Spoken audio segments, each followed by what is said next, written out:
I wanted to share about how to care for the maintenance of glue sponges.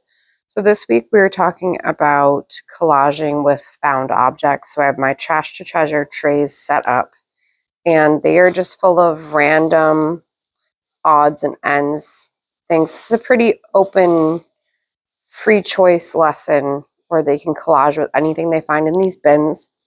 I like these bins because they have this like deep lip to them, so things are more likely to stay inside and they're really easy to slide and to put away. I also put them on a piece of paper, so I use the paper like a funnel to funnel anything back into the bin for quick cleanup. I can just put all 6 of these away into the cabinet that these live in and pick these papers up, and I can put them away. So it's really fast turnover if you have different lessons, every 40 minutes and 5 minutes in between to clean up. This is a really fast way to clean up a collaging activity, lesson, project, whatever you're up to. It's just really fast. So these are like our buckets of junk, all kinds of things in there. But I wanted to talk about maintenance for glue sponges. If you have made them and you're not sure how to clean them up because they get really gross during projects like this. So I wanted to show you that I don't really stress or worry about these too much, but the glue dries on the side at times and it just peels out, and sometimes it satisfyingly peels out in one piece, and then I would just throw that away. And I just literally pull stuff out with my fingers or have the kids do it. I don't worry about my glue sponges being perfect. And these I made February of 22. The date is wearing off. Yeah, February of 22. And they're really good condition, in my opinion, of good condition. And I just flip them over when the kids are using them.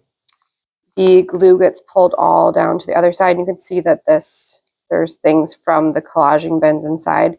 But I'm not going to worry about cleaning that out until the end of the project. But if I were to worry about it, I would just take a paper towel, or I would just wash the entire container. It washes very easily. And then I would put the same glue sponge back in. I've never had a problem with my glue sponges growing mold or anything like that. I haven't had any problems with them, and they do last for years. You can see I'm just grabbing and pulling. You could wear gloves if this bothers under your nails, but I just go right for it. So flipping over the glue, pretty good condition. But then I have classes coming soon, so I wanted to prepare these and refill them because we are collaging. And I have these glue bottles that get donated and they're always clogged. These are not my favorite glue bottles. I do have a video on what my favorite glue bottles are. If you're interested in learning what I do for a glue bottle situation, but glue sponges are a big hit and a favorite with the kids. So I just put the glue on top, and then before I know it, all the glue will be absorbed into the glue sponge, and the kids get the right amount of glue that they need for their project. And that's it. I just keep it really easy. I don't think about it. I don't stress about it. I do make sure the covers are on. I do make sure that they always have enough glue in them so that the glue sponge doesn't harden into a rock. But otherwise, the maintenance is really low and very easy.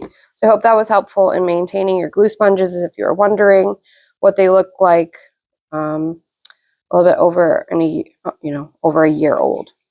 Okay, thanks for watching. Bye.